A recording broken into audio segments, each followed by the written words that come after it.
they're very different. So like this isn't a very fair comparison. Hey y'all, my name is Nat. I hope you're having a terrific day today. And for this video, we are going to be doing my October wrap up. Alright, before I get into anything bookish, make sure to hit like and subscribe down below, as well as tell me in the comments what was the freakiest book you read in October. Oh, I like that question. But before we get into reviews though, starting out, let's talk about my stats for all of the books I read this month. In October, I read 10 books, and across those, I read 3,067 pages. That did include converting audiobook hours to pages, but in regard to audiobook hours, I listened to about 6 hours, which is such a small amount because I actually read mostly physically this month, and that's very impressive. My average rating was 4.2 stars, which is fantastic, showcases that I was enjoying most of what I was reading. Unfortunately, I did have one DNF though. Then for my genre breakdown, I read 2 fantasy books, 2 horror books, 4 manga, 1 romance, and 1 thriller. For the extra goals I keep for myself, I did not read a big book. I did not read a nonfiction book, but I did complete reading a comic / manga. And then finally, for my series stats, I didn't start any, I didn't finish any, but I did continue 5. Originally, I was gonna be breaking this video down by the rating of the books I read, but honestly, I kind of think I'm gonna take earlier Nat's idea, rank the books based on like how freaky they were. I think that'll be fun. Okay, so starting at the top, I think the first one I'm gonna say is volume 5 of Spy Family by Tatsuya Endo. And that's because majority of this volume, it doesn't really have a set storyline going throughout all of these. There isn't like an ongoing arc really, but it does have multiple different volumes just focusing on Anya trying to do well in school and sort of seeing the shenanigans that the family gets up to. There's also a bit about Yor trying to become a better mother and wife. Oh, we do see the introduction of 2 characters that I do enjoy. They're both very ridiculous and kind of spies in their own way. Unfortunately, this did have Yuri in it, who is my least favorite character. He is weird, and his relationship with Yor is just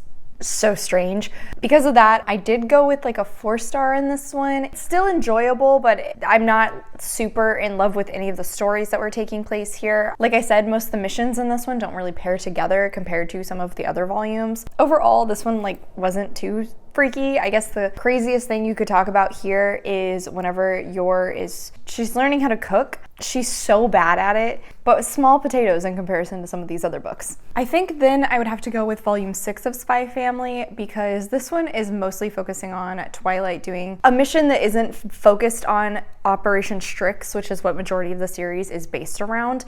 I guess the freakiness is more so focused on his crazy new spy partner who is very desperate to become a part of Operation Strix. We also saw some very cute scenes with Anya and her new friend. We are seeing some real development of the actual plot around Operation Strix in this. I think I gave this one 4.5 stars. Shockingly, the next freakiest book is actually going to be Pulling Doubles by Christina C. Jones. This was the romance book which I picked up for a pumpkin spice read on my Spookopoly roll. This is the second book in the Wright brothers series, specifically following the oldest brother Joseph's romance. His love interest is Devin, a nurse practitioner. The both of them work at this OBGYN office, and this was a spicy, cute, fun time. Everything that I want in an enemies to lovers romance. The beginning definitely is very much I like you, so I'm gonna pull your pigtails, which yes, is very immature, especially coming from a doctor, but it's so entertaining to watch these 2 interact. They somehow manage to make all of their arguments so mature until finally they do hit the point where they're calling each other names, and it's hilarious. They are arguing constantly, literally right up until their first spicy scene. Obviously, realistically, it makes no sense, but in these sorts of books, I am all over. That is my favorite sort of energy in enemies to lovers. I did feel like, as far as side plots go, this was a little unequal. Devin had a lot more going on with her previous relationship, her health, issues she had with her father, while on the opposite side, Joe's was just trying to get over his fear of commitment off of a previous woman he dated who he had worked with. Even with that though, both of them felt like very solid characters. They had great personalities that really hopped off the page. Devin was also a type 1 diabetic, diagnosed later in life, so some very interesting representation to see done in the story. There were also some darker elements implicated around her previous relationships. There isn't a ton actually showcased on screen, but if you do need content warnings for those, maybe check them out. I also loved seeing Jay and Reese from the first book in the background. They are just so adorable. They're continuing to become more serious in their relationship. Just love Devin and Reese's friendship in this. We see so much of it, and those two together bring me so much happiness. Every interaction was just cute and funny. The relationship between the parents, so stinking cute. Honestly, this was going pretty great. I thought this was on its way to being close to 5 stars, except we hit the third act. It's not even really a breakup. Third act conflict. It just utilized a trope that is not for me, even though it was handled in a very positive way. I don't love that. I didn't love seeing it pop up. That's actually what dropped my rating down to 4 stars for this, and that's also the freakiest part of the story. But of course I can't really give specifics because spoilers. I think the next freakiest one I'm gonna go with is White Horse by Erika Wurth. This was a chance card that I pulled for Spookopoly. I had picked this up last year? Yeah, last year from Book of the Month because of the cover. Honestly, the cover was what won me over, and the fact that our main character is this very punk rocker woman who loves Metallica and horror stories, but she ends up being given this heirloom bracelet that belonged to her mother, but her mother actually disappeared 2 days after her birth. Since getting the bracelet though, our main character Carrie has started to see ghosts, specifically the ghost of her mother, and so she is trying to investigate what happened to her, figure out what caused her mom to disappear, and hopefully bring her soul to rest. Or at least that's what the book is supposed to be about. Unfortunately, this felt like it was constantly getting distracted by a bunch of side plots, which I sort of cared about some of them, but on the other hand, a lot of them felt really underdeveloped and as though they were mostly just taking away from the main focus. One in particular revolves around Carrie's cousin Debbie and her very controlling husband, which that was coming to a head, and I just hated how it was being handled, constantly brought up. It was driving me insane. Namely was the reason I ended up DNFing this book, but I just was very let down by it. I wanted more horror. Perhaps there was going to be more of it at the end. I was more than halfway through, and really all we kind of gotten were some unsettling scenes of her mother, the ghost, as well as this Native American based entity, this monster thing that Carrie starts to see as well and believes might be tied to the disappearance of her mother. I liked the idea of this book, but the execution really wasn't for me. I also wasn't the biggest fan of the writing style in it. It just wasn't a writing style that drew me into the story, so yeah, unfortunately I ended up DNFing this one. The ghost elements are probably the freakiest part, and the only reason that's above the last few is because it's supernatural. However though, the next one that's freakiest is Spy Family Volume 4 by Tatsuya Endo, and that is because this one revolves around a terrorist cell, and that's pretty terrifying. We also see a addition to the family. On the whole, is both exciting and very wholesome. It's sort of the perfect combination of things that I love about this series. So this one I had to give 5 stars because it was just such a fun ride the entire way through. Next up, I'm gonna go with Horrorstor by Grady Hendrix. I actually picked this up for my switching screen time for reading time vlog, so I'll put a link to that in the cards. This is a retail story set in what is basically a knockoff IKEA. We are following this collection of employees who stay the night to try and figure out what is happening that keeps resulting in all of this damaged merchandise. But turns out this 𝗖ście, I think is what it's called, is haunted. This read like a B-rated horror movie, and I mean that in the most positive way possible. It's ridiculous, it's out there, it's definitely creepy at times. I can poke holes in the plot. I still had a lot of fun with it. Because of the retail aspect of the story, I could definitely relate with it. Initially, I was actually a little disappointed by the ending, but the epilogue saved it for me.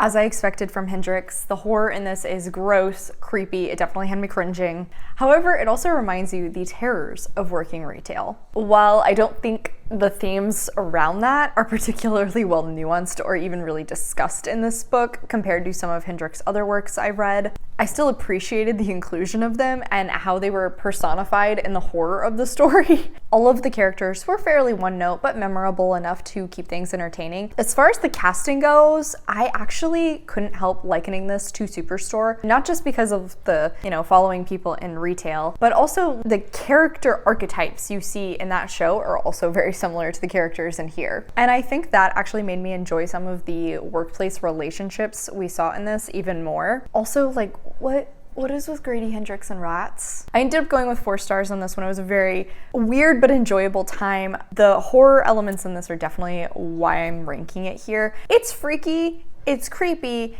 it's definitely out there though, so you kind of can't take it too seriously in the terrifying part.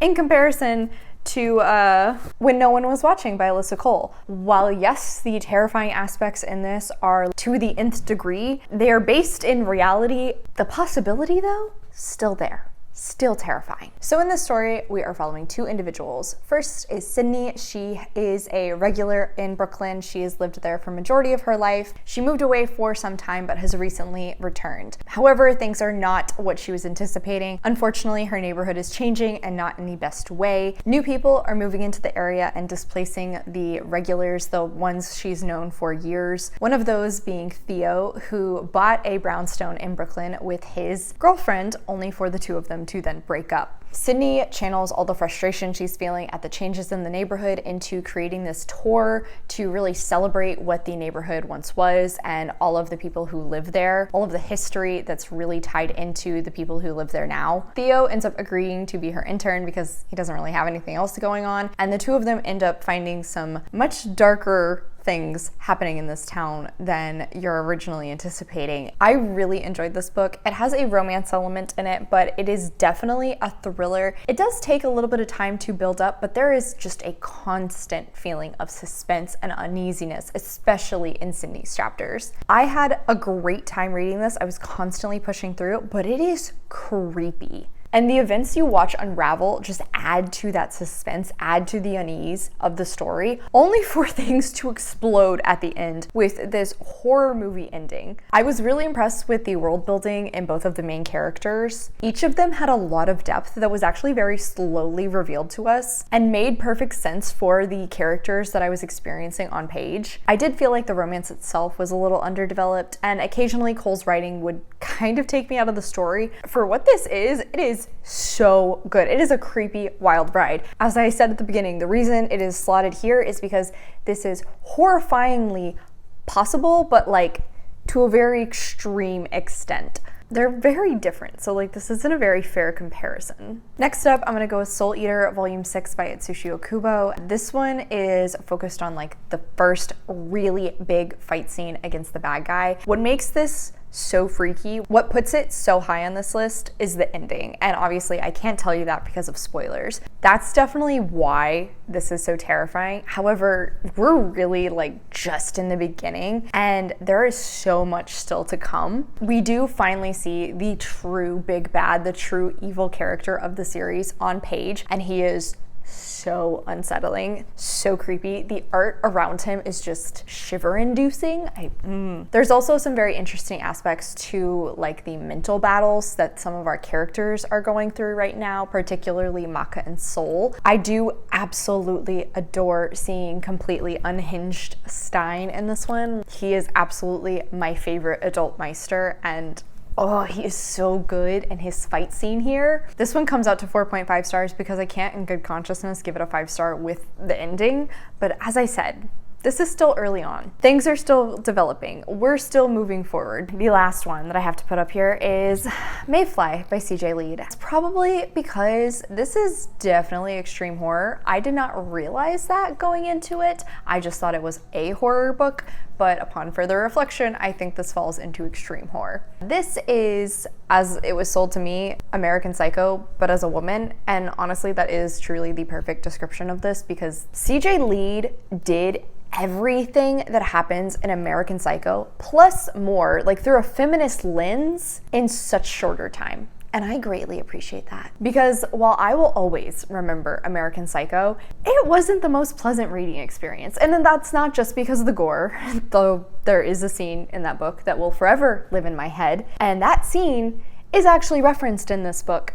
Doesn't actually take place on page, but it's referenced. However, I feel like the meat of the actual story in American Psycho kind of gets lost because of all these dives into music, fashion, politics, business, all of that sort of stuff just detracted from my actual enjoyment of the rest of the story. Whereas Again, CJ Leede did it so much quicker and so well, but still managed to get that point across. A further synopsis would be that we are following Mayfly, a woman who is, it's not explicitly stated, but she works as Elsa in Disneyland. However, she spends her nights taking people down in her own personal way. Not always violently, but definitely sometimes it is. This book was such a weird ride. I initially gave this 4 stars, but actually, I think back on it so much. I've talked about it with a lot of people lately. Did end up bumping my rating to 4.5 stars because I love what CJ Leede did in it, even though there was so much of this book that made me really uncomfortable, that was really strange. There's definitely some terrifying stuff going on. There isn't as much actual body horror in this as I was anticipating, but there's plenty of other things in the story that are done for pure shock value. I loved the discussion around female villains in this. There were some very fantastic quotes. The existentialism and nihilism we see in Maeve was also very interesting, and how that shifts once she meets her best friend's older brother, Gideon. The relationship between those two is so strange, and the development is so interesting. Once that started to grow, it was what really kept me reading, because I was very invested in seeing what became of those two. They were a pair. I'll put it that way. Similar to the last book, the ending of this also adds to the freaky element. I was enthralled, I was disgusted, I was amused, repulsed, I felt seen by this book. Like, there was so much going on in it, but it is so good. But yeah, 4.5 stars. This actually wasn't my best book of the month. That one is being saved for a reading vlog, but this was definitely up there. All right. And that's all she wrote. So once again, tell me in the comments, what was the freakiest book you read this month? And thank you so much for coming to my channel. I really appreciate it. Make sure to hit like and subscribe down below. I have all my socials, as well as a few ways you can support me, linked in the description. I come out with videos on Monday and Friday, but until then, I hope you continue to have a terrific day. Love you, bye!